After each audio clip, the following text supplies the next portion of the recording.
Olá, estamos de volta, graças a Deus.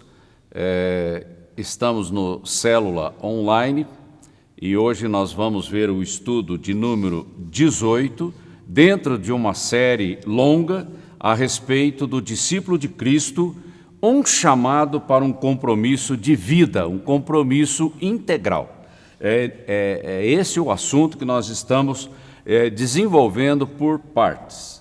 E nós estamos agora numa parte muito pegada, porque fala do compromisso olhando para nós, igreja, o que me diz respeito, o que me toca dentro dessa questão do discipulado. E hoje nós vamos ver o estudo número 18, comprometimento tem preço, ok? Vamos lá então. Vou ler um versículo aqui, está em Efésios, capítulo 5, do versículo 15 ao versículo 17.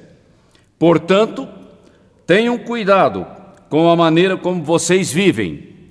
Tenham cuidado com a maneira como vocês vivem. Isso é coisa prática. E vivam não como tolos, mas como sábios, aproveitando bem o tempo da nossa existência, o tempo da nossa oportunidade, porque os dias são maus. O apóstolo Paulo falando aqui na epístola aos Efésios. Por esta razão, não sejam insensatos, mas procurem compreender, entender, perceber, sensibilidade espiritual. Qual é a vontade do Senhor para a tua vida nesta geração, neste tempo em que você está vivendo, eu estou vivendo, ok? A primeira parte, dividindo corretamente a passagem, o texto, ok? E isso serve para nivelamento das pessoas do grupo de comunhão.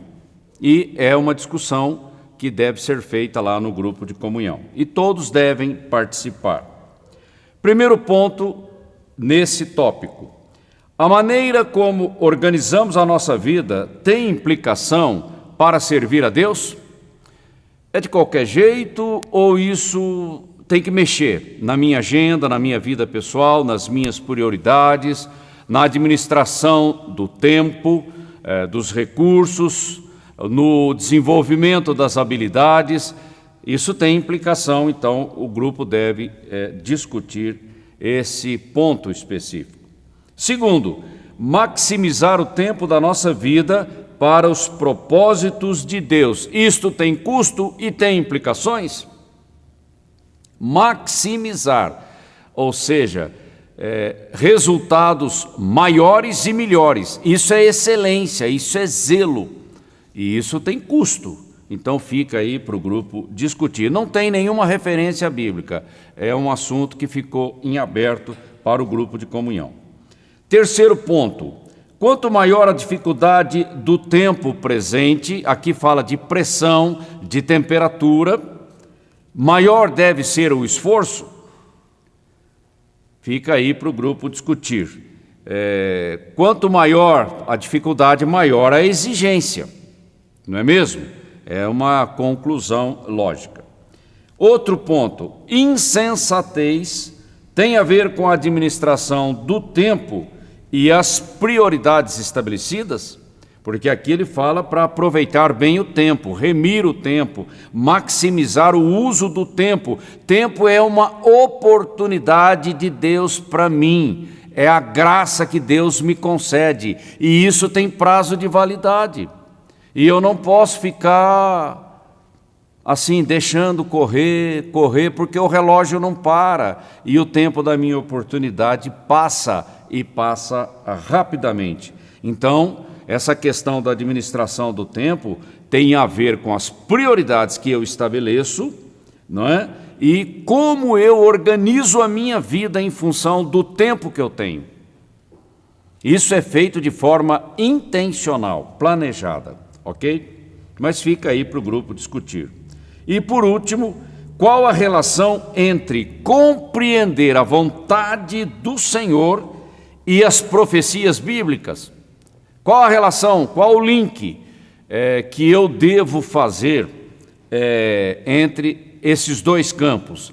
Deus falando comigo através do Espírito Santo, dando direção, e o que Deus previu através das profecias bíblicas que estão registradas na Bíblia. E essas profecias não podem ser canceladas. Então, quem que tem que se alinhar? Quem que tem que se ajustar ao programa de Deus? Eu, você, a igreja. Isso faz parte do desafio do nosso discipulado. Então, é aquilo que eu digo, há um componente escatológico na minha vida, e eu tenho que prestar atenção, porque a escatologia correta, aquela que tem consistência bíblica, ela deve ser diretriz na organização da minha vida espiritual, da minha vida pessoal e do meu ministério. São essas as implicações que o grupo tem que desenvolver aí uma discussão saudável, ok? Vamos entrar então em pontos importantes do tema. Comprometimento tem custo, tem preço. Zelo tem preço, primeira coisa. Excelência, zelo, maximização de resultados. Isso exige planejamento, concentração, destreza que você tem que desenvolver por treinamento, repetição, repetição, repetição, e você vai adquirindo destreza, habilidade. E no caso de um atleta, é feito por repetição. Você repete aquela ação inúmeras vezes até adquirir uma habilidade extraordinária. Veja bem, se na vida secular nós fazemos assim, como é que é na vida espiritual, na vida da igreja? Será que é diferente? Não, eu só aprendo fazendo. Tem que fazer, tem que praticar, tem que colocar o pé na estrada, como eu sempre costumo me referir. Senão fica só mental, só informações, mas eu não pratico, eu não exercito o conhecimento, a revelação que o Espírito Santo traz a mim. Ok? Então isso vai exigir um esforço programado, planejado, e isso tem custo, isso tem preço. Porque não é de qualquer jeito, não é quando dá, não, eu vou ter que abdicar de certas coisas, eu vou ter que praticar certas coisas de forma intencional, ok? Outro ponto importante, olhando assim à primeira vista ou de forma superficial, parece que é fácil, mas não é não, não é não. A prática de coisas espirituais, elas vão exigir abrir mão de coisas na minha vida, de praticar coisas que, do ponto de vista natural, eu não quero. Ou seja, um planejamento que vai dirigir as minhas ações. Então, não é uma coisa fácil de nós praticarmos. E ali eu tenho que dedicar zelo, energia, recursos, tempo. E foi assim que os pioneiros deixaram um legado para a igreja. Eles fizeram isso, não foi de forma diferente. E nós vamos ter que seguir a mesma pegada. E não vale a pena você gastar a sua vida com coisas perecíveis, com coisas que não têm prioridade, com coisas que são superficiais, com coisas que não têm uma implicação de um legado para a eternidade. Tudo isso tem que ser resolvido no planejamento da nossa vida, do nosso zelo, da nossa dedicação, se nós quisermos desenvolver a excelência. A excelência, ela vai custar essa prática, essa determinação da nossa parte. E quando o céu governa a minha vida, então eu estou no caminho da excelência, porque a minha sensibilidade, ela está atenta ao que o Espírito Santo está dizendo, a direção que vem do céu. A minha obediência começa a se alinhar com aquilo que está no coração de Deus. E isso é exercício diário, ok? Outro ponto importante dentro dessa temática: como é que eu posso ignorar uma tão grande salvação, conforme está registrado lá no livro de Hebreus, capítulo 2, versículo 3. Um legado que foi deixado por Jesus Cristo, por aqueles que foram testemunhas oculares, e assim esse legado foi passando de geração em geração até chegar a mim, até chegar a você. E eu não posso descuidar desse legado que o Espírito Santo tem preservado ao longo das gerações do tempo decorrido, que é a mensagem que chegou até nós. Então eu tenho que dar atenção, eu tenho que valorizar e eu tenho que me voltar para a realidade do Evangelho, no sentido de colocar o Evangelho, a palavra de Deus, como primazia, como uma coisa prioritária na minha vida. Ok? Tem todo um texto aqui na apostila, não vou ler porque é muito grande, mas você pode ler depois em casa.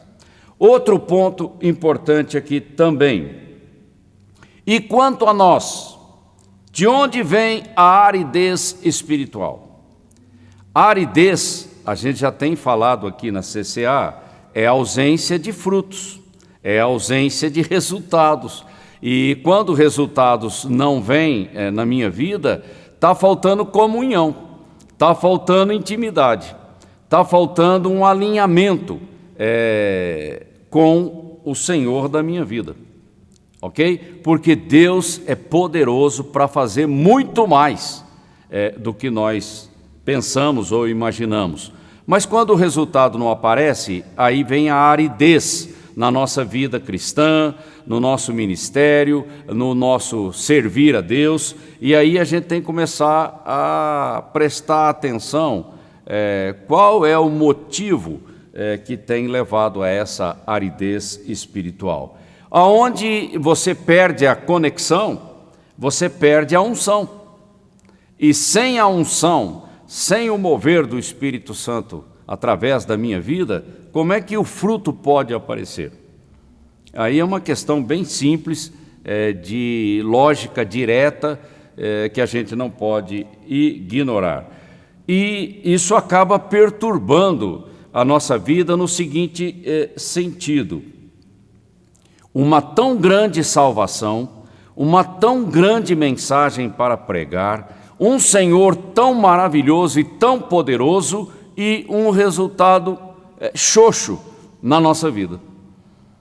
É como se eu tivesse uma bomba extraordinária nas minhas mãos, mas eu não sei usar.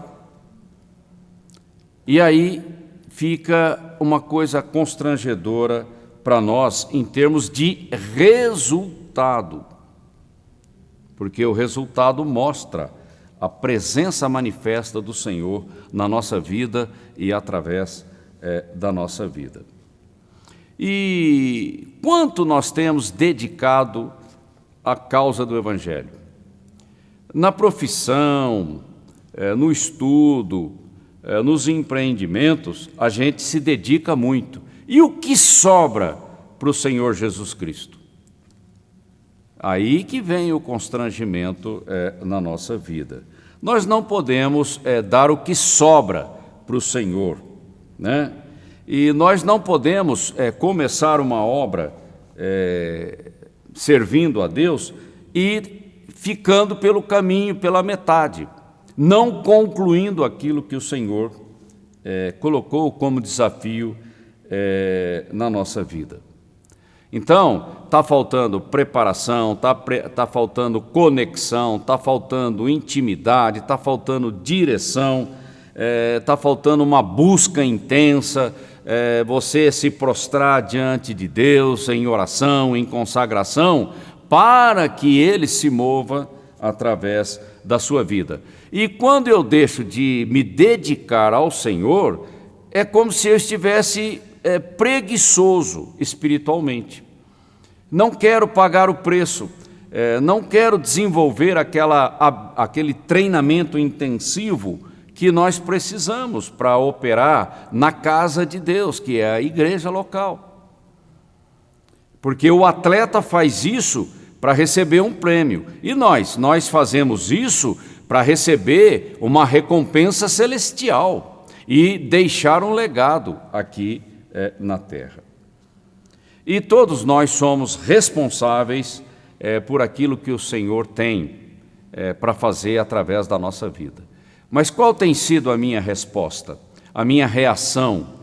Isso está me incomodando? Ou eu não dou atenção, acho que isso não é importante, isso é para outras pessoas, e enfim, aí vem aquela racionalização que vai criando uma série de justificativas que vão me embaraçando pelo caminho. E nós precisamos romper com esse histórico, não é? Na nossa vida. Ok?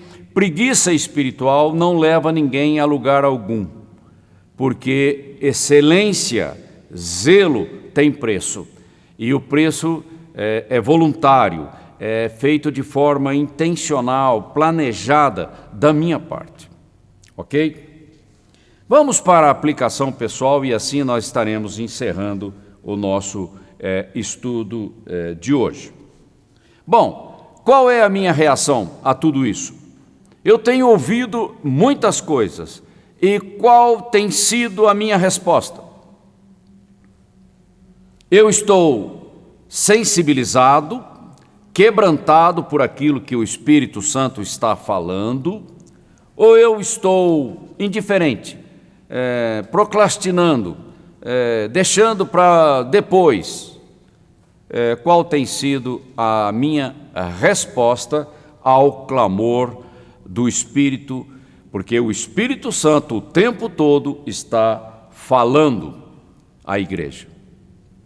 E enquanto eu não tomo uma atitude correta, séria, de compromisso com Deus, o relógio está passando, o tempo está correndo, não é? E o tempo da minha oportunidade também está passando, ok? E eu preciso acordar, sair da sonolência espiritual e tomar uma atitude. Ok? Fica aí para a tua reflexão e para a minha reflexão. Continuo dizendo, participe das reuniões do grupo de comunhão, nós estamos retomando os trabalhos esta semana. Seja um amparo firme ali no seu grupo de comunhão, ajudando pessoas, apoiando pessoas. Não se isole, o isolamento não é de Deus, porque nós precisamos de relacionamentos para testemunhar de Cristo e para proclamar o Evangelho. Esteja sempre disposto e disponível para abençoar pessoas. Duas coisas que você deve prestar atenção: disposto e disponível. São duas coisas diferentes, porque nós temos um propósito na vida: abençoar pessoas. Ore, busque direção de Deus para que você tenha uma família de paz para cuidar, para trabalhar e servir a Deus. A igreja nunca para, ela não tira férias, porque vidas estão correndo risco o tempo todo e nós somos a diferença no meio das trevas. Então a gente está sempre ocupado na lide do Evangelho. A CCA tem um trabalho de assistência social e nós precisamos das suas doações. Então, por favor, traga as suas doações aqui para a CCA. Outra coisa que eu quero chamar a atenção de vocês: evite frequentar os mesmos grupos de velhos conhecidos. Saia do cercadinho. Procure conhecer pessoas novas, estabelecer novos relacionamentos, principalmente dentro da membresia da igreja, para que a unidade ela cresça e ela se fortaleça no nosso meio. Chegue mais cedo na celebração, isso é muito importante para você receber bem, calorosamente todas as pessoas, para que você possa ajudar em alguma coisa e orar. Precisamos de muita oração por nós, pelos nossos familiares, nossos conhecidos, pelos líderes da igreja, pela membresia da igreja, enfim, precisamos clamar a Deus para que Ele esteja nos dando direção, capacitação para sermos uma igreja que tem uma referência importante na nossa cidade. Deus te abençoe e conto com você a semana que vem.